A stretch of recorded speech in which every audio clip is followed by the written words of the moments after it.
азыр сиздер шайлап аткан бийликти биз тим кое турган болсок, анда бүт эле коррупционерлер депутат болуп ала турган болуп калды. Азыр ушундай убакыт болуп калды. Айла жок, бардык жерде коррупционерлер добуш сатып алып, депутат болобуз деп чуркап жүрүшөт.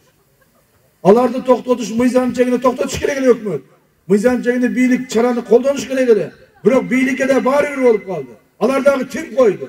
Тим койду. Сатканың сата бер, алганың ала бер деп тим койду. Эмне үчүн? Себеби бийликте отургандар өздөрү, ошо коррупционерлер, алардын башка айласы жок. Алар ушу элди коркутуп, үркүтүп бийлиги менен сатып алмайынча башка айласы жок. Эл жөндөн жөн өзүнүн жүрөгү менен, акылы менен аларга добуш бербешин билет. Ошон үчүн тим коюшту. Эми мамлекет тим койсо, өкмөтүн чукпаса, сата бер, ала бер деп тим койсо, биз эмне кылышыбыз керек? Биз дагы тим коюп, эмне болсо ошо болсо таштап кое албайбыз. Себеби мамлекет бизге керек. Эл журтубуз, Кыргызстаныбыз бизге керек туугандар.